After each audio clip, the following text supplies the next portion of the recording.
Tempus fugit. That's a Latin phrase. In English, it means, time flies. I guess that's a fair description of time if you are still on that side of eternity. There, time is like a little blue bottle fly in July, it never settles down long enough for you to take a good swat at it. Here in the eternal, that Latin saying doesn't make much sense. My name was William Clutter in your world. I still answer to Billy if someone new here recognizes me but does not yet know my real name. You get a new name here just in case you didn't know. It's actually been yours forever. But how should you know? It is unpronounceable on your side. Anyway, I was talking about time. I wanted to say that here in the eternal, time is a whole lot more agreeable to the pure human condition. I mean, you work, time doesn't work you. My life in the world was good, I should say, blessed. I never really wanted for anything except time. I had a bicycle shop in my older years. I love bicycles. So, I had this shop. I kept busy all the time, but I loved it. As I put on the years, though, time was not kind. It was taking longer and longer to get jobs done. Eventually, I just wasn't getting anything done. If I had been wise, or brave, I would have stopped working. But no, I chose to suffer the growing pressures of my business, every day, lusting for more time which one never gets. So, I cast all the blame, for my frustrations, on that blasted Tempus fugit. It happened one beautiful autumn day, a miracle. Everything in my shop was cleaned and put away. I was caught up. The next morning, I arose early as usual, did my morning routine, then strolled outside where I stood for half an hour like some mute cigar store Indian. I toyed with the idea of a day ride. It had been ages since there was time enough for such. But no, I thought. I'm too out of shape and I might be needed here. Anyway, it would be a waste of time. And there it was, time. I would be as bad as wasting money, wouldn't it? Like throwing money into the fire. There you have it, we compared God's elements like time and space with our precious money. That is who we were back then. My first customer came, loitered about the shop window and asked me what time it was. I said, it's about time for a ride, and close up the place.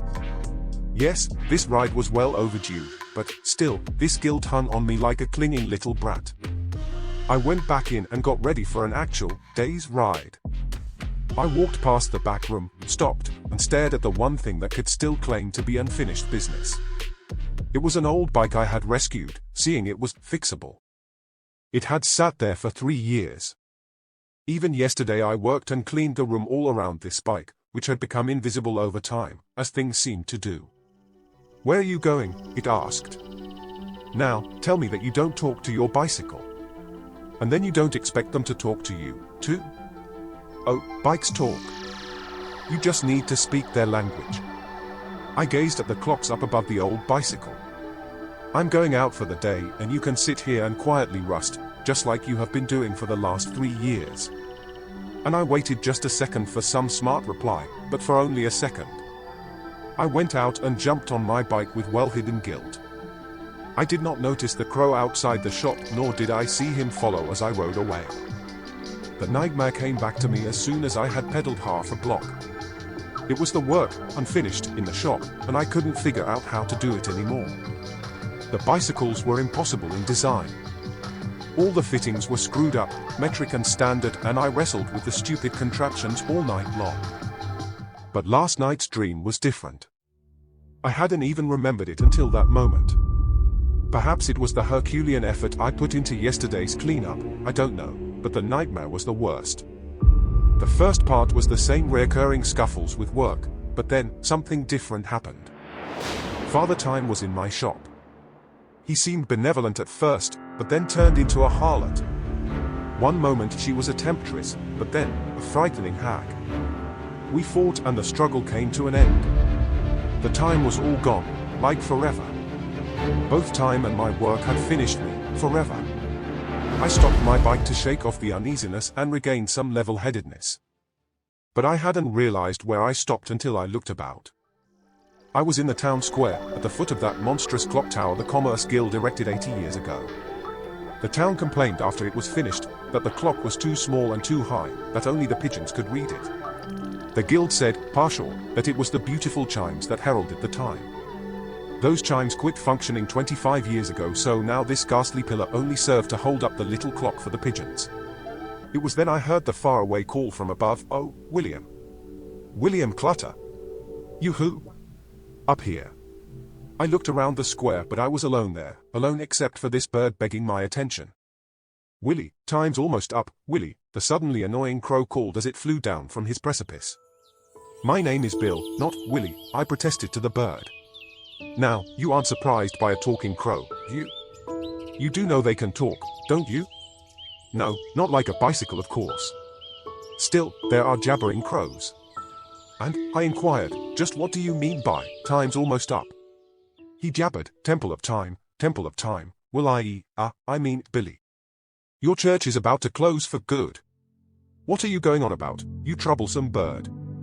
I demanded. "My church isn't closing." "Soon," he crowed, "soon, the one place you are obsessed with is closing its doors. Time to go." "Time's going, almost gone." Now, at my age, you know in a few words, or maybe just in a glance, who you should listen to and who not. It was there in his eyes that I saw it. This was far from just a speaking crow. I mean, sure, that's what he was, but he was communicating with me on another wavelength, you know. When he talked about the closing of this Temple of Time, this immediately explained to me my nightmares and my preoccupation with the temporal part of my life. The nightmares last night, and now this omen-spouting bird was starting to frighten me. I was getting out of there. I hesitated beneath the useless clock tower. I asked the bird, "Soon?" How soon is soon? That is when he decided to shut up and begin preening his wings. All I had for an answer were piercing side glances. I'm ashamed to confess, I was terrified. No, I murmured. I ran, or pedaled, from the clock tower fast as I could. Our time, on that side of eternity, means everything to us. Only deep pain can pry us away from our obsession with time. But that psalmist, David, sung out to God in Psalm 31, "My times are in your hands, deliver me from the hands of my enemies." My only enemy was my own fear of death. Well, I think the enemy is just fear. Yes, deliver us, Lord, from fear. Although I must say, looking back, that fear helps an old man pedal fast. I left town like a bank robber, trying to get away from the crow, but every time I looked back, there he came, just as if he were the police in hot pursuit. I was headed into the deep woods. I stopped for lunch next to Hunter's Creek around noon and was joined right away, not just by my chatterbox of a crow, but a few cronies he had fallen in with. They must have sensed that my loss of appetite meant a boon for them. I offered them most of my head cheese, beef bangers, and biscuits. I watched my talking companion pecking away at my lunch. Aha! So, you are a real flesh and feather bird, and no hallucination. You are as real as your buddies. I was feeling quite queasy by the time I left. I knew that I had bitten off more than I could manage. I found it very difficult to cast off this sinister shroud that the bird had cast over my ride with all of this psycho-spiritual stuff. He began flying around my head, asking if I was ready to go home yet. He pestered me like a child. "Are you ready to go home yet, will you?" Yes, I would shout back at him. "I'm going back as fast as I can, you dumb bird." I knew his question was more ominous, but I tried to close my mind to that. I was pedaling and pumping my lungs out. This was insane. Fear bordering on terror was taking over the story. But my old out-of-shape body could not outpedal this bird. He was having a grand day, even rounding up a few of his buddies along the wooded path. I now had a flock of crows crowding me. Isn't that called a murder of crows? I would have laughed if it didn't hurt. They were murdering me. I rode for most the afternoon. It had been years since visiting this forest, and I was pretty sure I had never seen this part of it before. I should have turned back and followed my own path home. I was only thinking of time and distance from what? I couldn't shake the crow. I was breathless and wheezing and hurting, but too far from home to do anything else but ride. The day was dwindling fast. It had been so long since I had ever come this deep into these woods. I needed to get home, and I seemed to remember a service road out here that could take me home. The crow and his cronies still zoomed about the woods nearby. If only I could fly, too. I was hurting all over by the time I found my way to a road. The sun was going down, but what I saw on the road made my aching heart skip. A small, beautiful, glowing creature. It couldn't be more than a foot tall and pale white. I skidded to a stop. I didn't want to frighten it, whatever it was. I was transfixed by the beauty of it. The last I remember of that world was when I began to weep for joy. Had there ever been such joy? I didn't notice the deep darkness of the void behind me, nor can I recall when it happened. I only remember tumbling toward the light, the light, the light.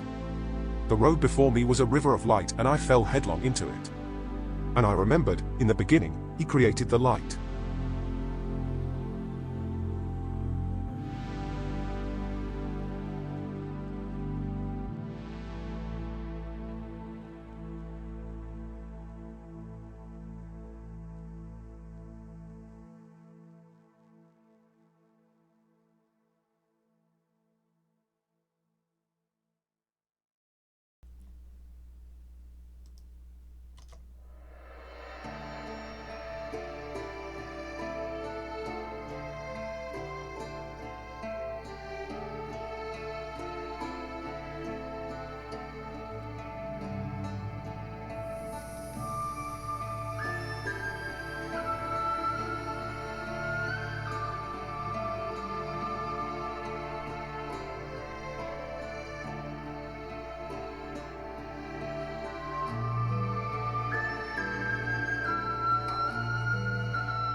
Amazing.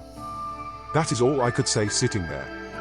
I wondered, so, is this the famous River Jordan or the Greeks' dreadful Styx? But who could say that this is a river at all? Or even water? Perhaps blood? It seems to be a river, but really a rather sublime cleaning fluid or solvent. I felt immaculately clean. Otherwise, this river was enigmatic and indescribable, a strange boundary. I was dry as a bone despite my swim. Amazing, I continued muttering, but whispering, my head swimming yet. There was a liquidity about it all, a wiggliness. But it was not as if I were inebriated, no, nothing like that. Even though all was in a flux, there was nothing unreal about this place. Just the opposite, nothing ever felt so real. William, welcome home, greeted the crow. Why should I be amazed at this talking bird's presence, amid the fantastical fusion surrounding me? I was in an arid kind of land, desert-like, warm but comfortable in the extreme, all in this graceful flexibility. I was drifting, like I imagined a hot air balloonist would feel. Home, you say? I wondered aloud. Yes, it is so different here from the other side, I said, looking across at the opposite shore which, for some reason, was indistinguishable to me now. I mused, but somehow it is so familiar here. Yes, strange and familiar all at the same time. Oh, laughed the crow, the other side of this river? That is no longer where we just came from. Nonsense. I laughingly fussed at him. We just came from there, I exclaimed, pointing my finger at the opposite bank. Oh, apologized the crow with a surprised little hop. I am sorry, William. Too much too soon. It's confusing, I know. All that space-time stuff, alternate worlds and all. It's, oh sigh, never mind me, he fretted. Yes, you are so right. This is so similar but so different from where we were, but here is your forever home. Sitting there still, I leaned on my elbow, just relaxing, and mused over it more. I misunderstood this strange bird. That's all. But how could I be bothered about it? Well, I switched the topic. Will we be together for a while? I asked the crow.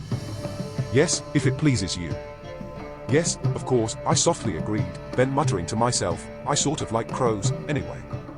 Then I added, well, I suppose then, I ought to know your name. My name is Oriella. I wondered, isn't that a lady's name? And isn't there an angel named Ariel in the Bible? Oriella preened his feathers, then answered, no, I'm not in the Bible. Everybody confuses Oriella and Ariel. But just to set the record straight, neither of us are in the great book. Let's see, I do know Rigel, Raphael, Rosiel, Sandalphon, Riel, and I know the mighty Michael and Gabriel who are in the Bible, and Jeremiah. I can go on and on, but there is no other Oriella but me. I quickly sat up. What? I tried calmly asking, are you saying that you are an angel? The crow gave a creaky little sigh. Yes, William, and I am a female. I could not help chuckling, but you are a bird. A crow. She squinted at me. Yes, I am, and thanks for noticing, she said brazenly. I am a crow, for you, William, for you. She turned away from me. I could have gone to you as an albatross, or alligator, or a talking jackass. She turned back. Oh, believe me. I have been a donkey before, and it is no fun. But I am a crow now, just for you, Billy, she ended in a snit. Since you love birds, wild birds, especially crows, I am a crow for you. Please forgive me, I implored her. I meant no offense. My eyes were opening. This troubled little bird was certainly of the female persuasion. She was correct about me liking birds. But you are still, pardon me, a crow, herein. I hesitated to say it aloud as if speaking the name of this place would cause it all to vanish. Here in heaven. Yes, she said, William, for now. You know that here, you shall be forever learning and growing. She said, this is a start now, a beginning. You will still enjoy portions of the world that have pleased you in the past, such as the appearance of your surroundings, your bicycle, and even a crow for a companion, for a while. I looked all about, this landscape, this sky, and, yes, there was my bicycle. I inspected my own arms and legs. This all will be changing. Oriella took off and began circling me. Life is growth, she called, and growth is change. She flew past, and heaven is life and growth and change, forever, William. She wheeled past me and soared ahead. Obviously, Oriella was the leader here and she wanted to be on our way, somewhere. I got busy with my automatic routine of quickly inspecting my bike as I always did before a ride, tires and brakes, axle nuts, and began laughing. Everything was perfect as it would be forever. Why was she in such a hurry? I rode away wondering, how long had I been here? Was it 10 minutes, an hour, or 2? Now time was getting all wiggly, just like everything else here. There were birds, singing from far above. I needed to ask this feathery angel bird questions that were beginning to buzz around my head. Why was heaven a desert? Oh, the finest old deserts, indeed, but nothing near what I thought heaven would be. And look at me.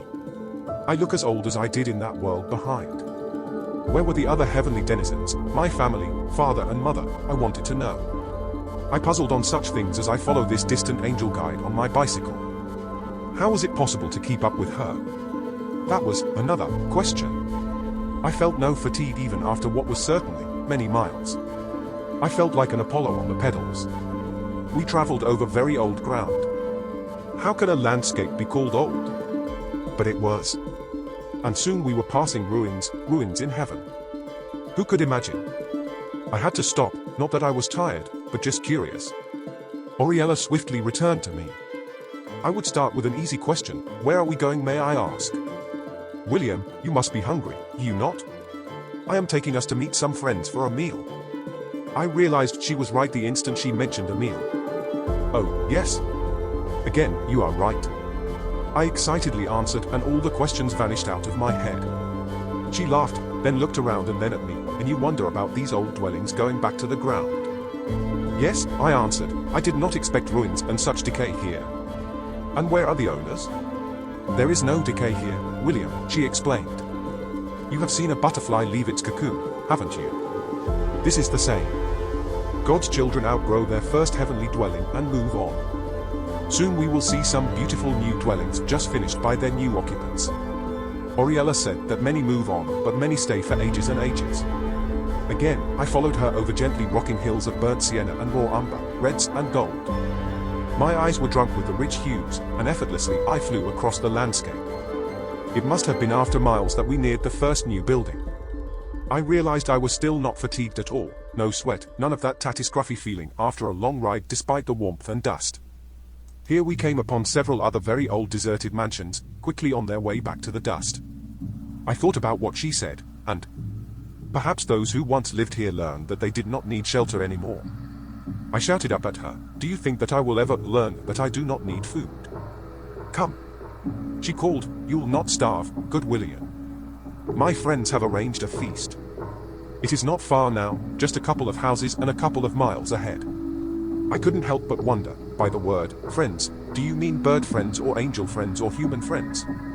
She crowed, why William? Doesn't a feast of bird seed sound delicious? She laughed as she winged away.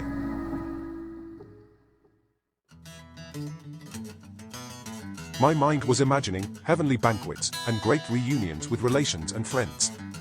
A problem occurred to me while I rode. I was not dressed for a banquet. I had no white robe like the book of Revelation tells. This was my first concern in heaven. Perhaps I would get my robe there? We crested a small hill and I saw a 3-story mansion with small portico-covered colonnade. There were doves flying about the place. Oriella stopped and looked down. I asked her, "Is that where we are bound?" "Oh yes," she answered, adding, "Our friends are there." I anxiously interrupted her, "Angels, angel friends?" "Yes, William, and I want to tell you something before we arrive." Again, I interrupted, "I know, I have no white robe, no robe at all. I'm not ready for the banquet with angels." Now Oriella interrupted me, "Bill, this is not that banquet. It is not a banquet at all. It is just a meal for you with my friends. Nothing special." "Nothing special?" I erupted in surprise. "Dining with angels sure sounds special to me." She laughed at me. "There'll be no whining here, good William. Come on." Soon I saw they were not doves circling the old mansion. They were Oriella's friends arriving. The air was fat with the rich scent of exotic coffees and roasted nuts and baked breads and pastries. A roar of laughter erupted from inside and the din of much conversation. 2 men appeared at the door beckoning me come, with great waving gestures and shouts of, "Hello! Hello!" I looked around for Oriella. She had vanished. I was captured by the 2 great fellows and almost carried in bodily. These 2 were Toplankan and Dartrell. I was immediately introduced to more than a dozen others inside. Timeel, Charshir, Glendowen, Harnorkel, Bokalan were the ones nearest me, all angels who came to me as fellow humans. 4. It seems that angels enjoy assuming corporal bodies very much, whether they be human or animal. It is not that often that it is granted them to do so. I gathered from what I heard that Oriella pulled some strings for granting her friends this gathering. They do enjoy eating and drinking when in the flesh. The wine flowed and the dishes of food disappeared. The laughter was continuous and exceedingly animated. A woman passed me by and asked if I was enjoying everything. I had to answer, "It is the finest food and conversation I've ever enjoyed." Then I asked about Oriella. She smiled. "She is around somewhere, perhaps out by the bird bath." She laughed with a familiar tone, then moved on. I could not easily leave my place. I was so caught up in the confines of the crowded hall. Music broke out and some danced, and others sang. I wondered if this revelry was common among them. I was dragged from one conversation to another in an almost systematic fashion, as if I were in school. I discovered that these happy beings were guardians of this part of heaven, that an ancient enemy was once cast down from here, confined to earth, my old world. Being banned forever from heaven did not mean these evil spirits and fallen angels were not forever attempting to escape their earthly bonds and re-enter this place. The Lord put thousands upon thousands of angelic guardians to assure the old evil foe remained on earth. During a conversation I asked Bokalam regarding the only spirit I had ever encountered in the world, the small, radiant, white creature I beheld the instant before coming here. I told him I had never seen such. I only knew that it was not of my world. Bokalam grinned and revealed the mystery to me. That, good William, was your faith. You could not have come here except your faith brought you her, just like your catechism said. I tried to remember my old catechism lessons. I felt full when Toplankan stood and quieted the gathering. Friends, he boomed, we give thanks to our great Lord for this opportunity to unofficially welcome William home. And he continued, and to welcome Oriella home from her earthly journey, wherever she is. Where is she? Everyone looked around. But now we pray you both great joy on all your journeys throughout all of our Lord's creation. Then he toasted, to the day of the Lord. To the day of the Lord, all responded. Yes. Here, the gathering joined in. The angel Charshir put his arm on my shoulder and asked, have you seen yet where you are to be on that great day? We, here, will be in the vanguard, in the very lead with our Lord. A sudden flutter of black feathers erupted upon the table. Oriella appeared and said, good Charshir. Good William and I have yet to report to New Bethlehem and discover our assignments or mission. Heat began to radiate beside me. Oriella the crow faded as a beautiful Oriella became manifest. Those nearest us moved away, and I am certain several somewhat bowed as they did. Good William, she said, lowering her eyes. I am ready to depart, if that is your wish. My eyes popped wide. Well, yes, I suppose so, I agreed inanely. Chartier put his great hand on my shoulder again and whispered to me, "The good Oriella honors you, good William. Now, until the day of the Lord when we meet again." Suddenly, he was gone. The entire company of angels were gone. I stood alone in the old mansion while a bird called to me from outside.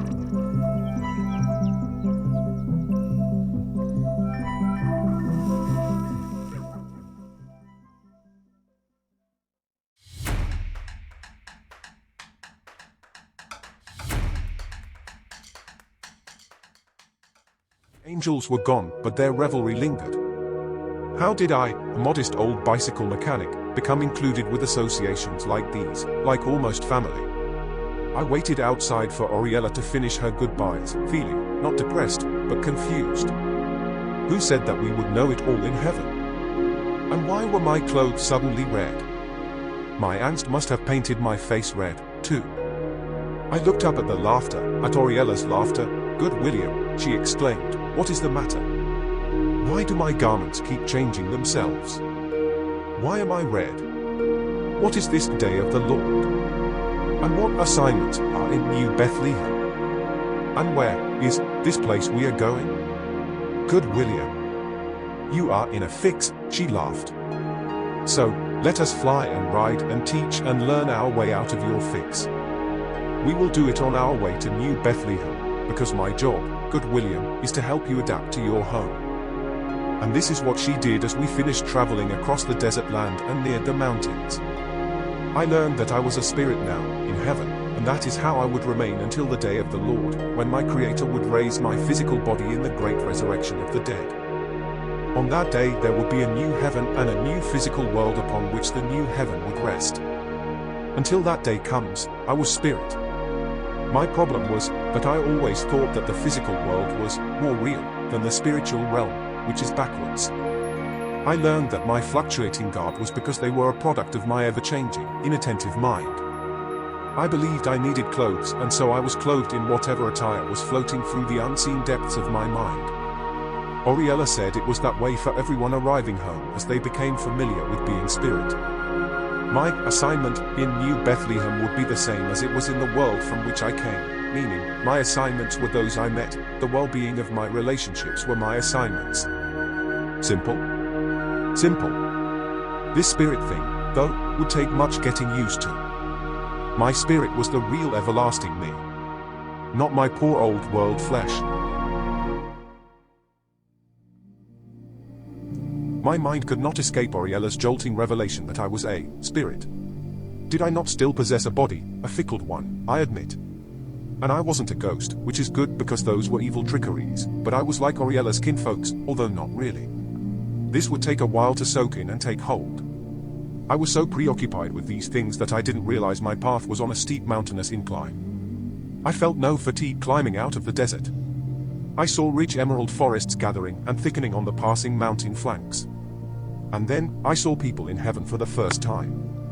I heard Sebastian and Drake well before I spotted them at their task. Oriella went and greeted them, then introduced us, and their two frolicking dogs, Buster and Schubert. The sight of animals here gladdened my heart in a brand new way, especially Buster and Schubert. I had put my last dog, Glory, down years ago. Now I knew that we would find each other soon. Drake and Sebastian assured me of that. These men were shipwrights, felling lumber for a ship they were building. They harvested their oak and pine here in these woods and transported it back to their village with a beautiful team of draft horses. Oriella, always eager to go, excused us after what I thought was too brief a visit. I discovered three things from Sebastian and Drake. First, there was an ocean here, and second, there was no night here, no need for sleep or rest. This bothered me, I must confess. I enjoyed both the night and sleep. And the third thing, of course, that I would find my Glory again. My wonderful angel bird told me later that here, a soul can work their passions to their fullest, and then, their passion changed to something different. She said, "William, if you desire to build the finest bicycles, you will do this until you have done it to perfection. Then, that wonderful question, will you arts or music or sports or perhaps wander the heavens or become a great chef or build amazing sailing ships like Sebastian and Drake? You must understand that by now, Oriella and I were communicating over an amazing distance, soaring in the sky, and me, flying on my bicycle below. I had to ask her, "Dear Oriella on high, how many people have you escorted from the world to here? I see that this must be your passion." She ceased her forward flight and began lazy circles down toward me. She landed ahead of me on a bright boulder and waited for me. "William, there is a book," she began. "Your name was in that book. My sisters and I are given the name of a soul and learn everything about them and then are sent to gather them here. We have been doing this for thousands of years, since the beginning." I asked, "Do you bring us all to this new Bethlehem?" "No," she said. "There are so many wonderful villages to receive you first. You have a particular beginning place in New Bethlehem." She laughed and soared up again. "Yes, good William, it is my greatest desire, bringing souls from the world, back here to their home." I saw a family of deer leaping higher than a house. I heard soft melodic chimes and discovered it came from bushes with rainbow leaves, stirring in the breeze. I saw a joyful child running across my path with a great beautiful pearl in her hands. I saw at a great distance several angels, fishing it appeared, by a sea and casting their lines far, far out. They had pearls, like the child's pearl, at their feet. And the music of the wind was a symphony. The deeper we crossed into heaven, the deeper heaven became. What can I say? I discovered not long after that, Oriella was thought of as a queen among her kind.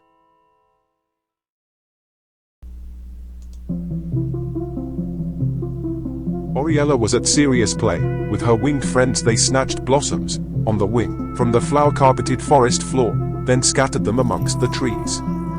I wondered if the growing density of these woods might impair my travel, but there was always a way forward, following Oriella. She led me to a marvelous meadow, a hilltop clearing where you could see the ocean and shores stretching out forever and ever.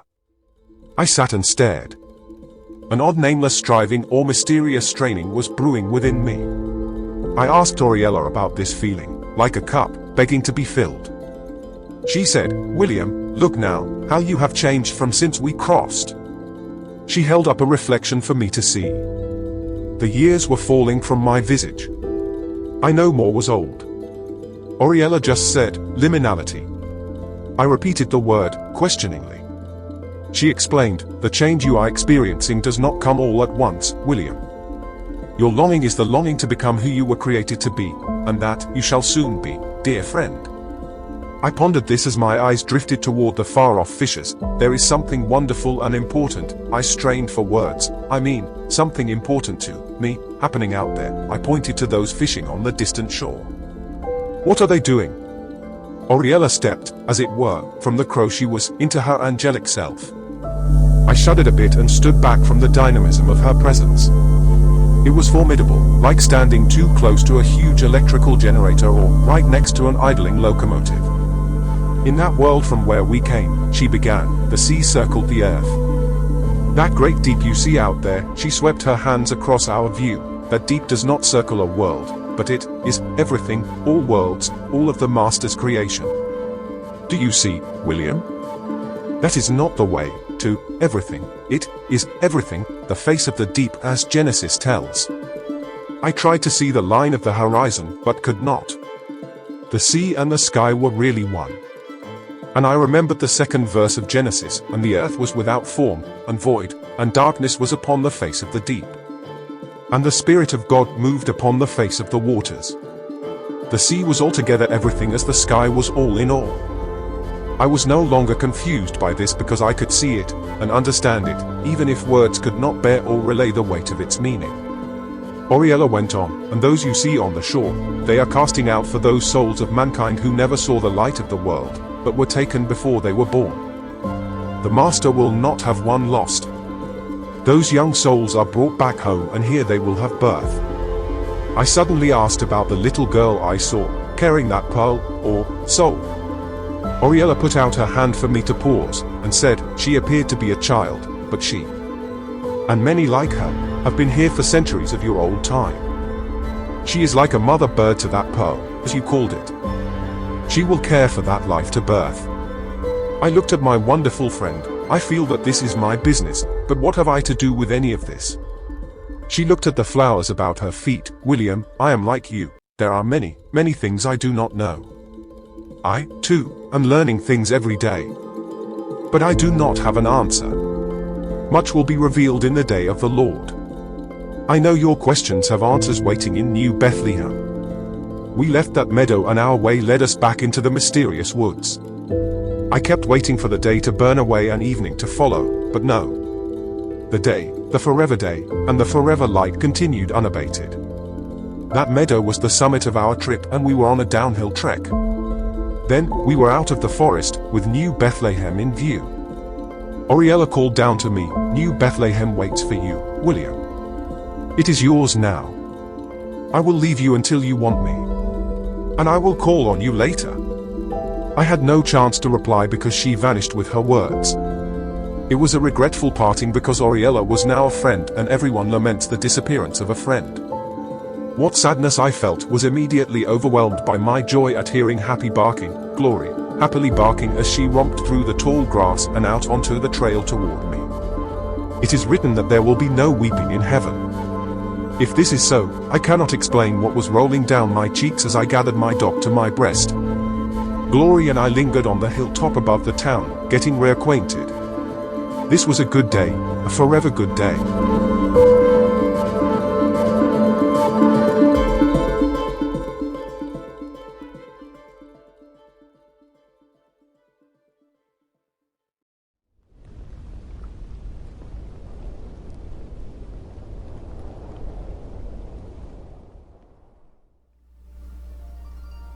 The children. There were so many in the streets, filling them with the laughter of play. The odd thing about this is, what I thought were the adults among them, were, actually, angels in flesh. I had acquired some ability to distinguish angels in their fleshly habit from people like Sebastian and Drake. Angels alone tended to them. There were people there but, not with the children. Glory and I discovered this as we progressed further into this village which seemed more like a town, now that I was here. Another cyclist appeared ahead, and, as I followed them, I saw even more cyclists. These were not angels riding, but people. I eagerly caught up and rode among them, calling out, "Good day, good day." They smiled and waved. One young lady, we were all young, asked me if I was going to the cafe, too. I said, "Oh, that sounds perfect." I spied a spaniel dog on the other side of her. "Is that your doggy friend?" I asked, knowing it was. She grinned and nodded. "Olivia," she said. "And who is that trotting along with you?" I introduced Bianca, because that was her name. I introduced Bianca and Olivia to Glory. Soon, we were surrounded by cyclists, and I knew why Oriella brought me here. This was certainly the cyclists' part of heaven. I later found out that this was only partially true. Oh, the cafe. Bianca and I paired up at a miraculously vacant table and we unloaded our stories to each other over perfect lattes and scones. Glory and Olivia curled beneath us. Both of us were very new here. It became apparent that everyone in this place had arrived very recently. An angel came occasionally amongst our crowd, bowing graciously to that table and those that would leave with their angelic partner. I asked Bianca what she thought was happening. "William, I believe it about the children," she said. "Do you know about them?" Yes, I said. "Oriella, my guide, told me the fishers of souls catch humans who could not be born and bring them here for birth." Bianca nodded vigorously. "Yes. I was told the same when I spotted the angelic fishermen on the shores of eternity. Then, all the children in town." She wondered about the obvious. Are those little ones the rescued souls who have been born here instead of in our old world? I agreed. I think they must be. And the angels who come here? Are they asking us to care for these children somehow? "Oh, William, I so would do that," Bianca said, nearly jumping from her chair. My heart ignited with her flaming enthusiasm. "Wouldn't you, William? Wouldn't you?" Oriella suddenly was at our tableside. My, that was quick," she said, then bowed to us both. "My dear Bianca and William, would both of you wish to follow me, so we might speak about the children?" Bianca was in shock, looking at me to see what I would answer. How did this decision fall to me? Yet, was there any question about it? "Yes. We would love to go with you, good Oriella. You have heard about matches made in heaven? Of course, there are."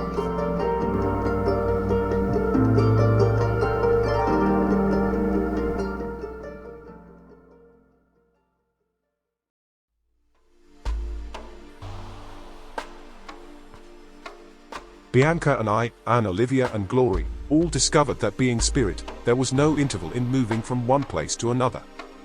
We agreed to go with Oriella. Oriella smiled, bowed to us and, bam, instantly we were with her by a cottage in the woods. And, all of us entered. Inside was very simple and beautiful. The windows were open, allowing through the most deliciously scented breeze. I told Oriella, I miss the crow. Bianca squinted at me. Oriella just shook her head, grinning. She said, the good Bianca was correct. Our children need human parents, even here. Parents? Bianca said, wide-eyed with surprise. Are you speaking about William and me? How can we be parents in heaven where there is no marriage? She paused, or, anything else, she modestly added. Oriella nodded her head, that is correct, good Bianca, there is no marriage or anything else, as you well said, between spirit and spirit. Yet the children born here are completely human, both spirit and flesh, and need human parents, even if those parents are waiting for the resurrection of their bodies. After the day of the Lord, anything might again be possible. She continued, when our children grow under angelic care, and need human parents, they go from New Bethlehem deeper into heaven, to places the children choose. The new parents then go there to meet them. I now understood New Bethlehem. Here is where parents find lost children, parents who love cycling. Bianca said something about adoption, but Oriella said, this was far more than that. A wagon stopped nearby and Oriella said a wagon of souls was stopping outside and asked if we would like to see the newly gathered souls. The pearls we have seen? I asked. Oriella said as we walked out toward the wagon, you will see, good William, more like eggs. I suddenly stopped as I realized who was driving the cart. I froze. Oriella, seeing me, turned back. What is wrong, William? That is our Father, our Heavenly Father on the cart, I said with a hint of panic in my voice. Oriella put her hands on her hips, like an impatient mother. William, have you not spoken with him every day since you were a child? My foolishness and fear fell away as I realized the truth of it. Abba. Father. I am here. I greeted him. He is the Ancient of Days. He said not a word, only smiled wide when he saw us. Oriella kneeled before the wagon and bowed from there. Bianca fell to her knees, too. The breath was pulled from my chest as I, too, fell prostrate before him. Still, without a word, he summoned us and gathered, ever so gently, one of the pearls or eggs. He gave it to Oriella, who held it in the folds of her dress, as not to touch it directly, then held it close for us to inspect. They are so sensitive to spirit at this point, she said, only the master may touch them. Bianca gave a little cry as she beheld the miracle Oriella held out. I could not take my eyes off this translucent orb of life. Within, I beheld not just one complete life, but two. Twins, Oriella whispered. Bianca and I saw two lives being lived at once, there within, from their birth until when? Forever, Bianca said reverently, answering what I had not asked. The angel gave the lives back to our Father. Bianca asked in expectation. Are these twins, will these twins be ours? No, said the Ancient One from his wagon seat, the angels will care for these until their birth. Your twins await you now in the mountains of Solomon. Both Bianca and I now saw them, and I knew those children could see us, too. Good Oriella will show you their peace, he said. I fell to my face, shamelessly uttering my biggest question. Beautiful Lord, may I ask you please, when will the day of the Lord be? Oh, William, he kindly scorned, you know, don't you? Soon, very soon. Tempus Fugit, my son. Tempus Fugit.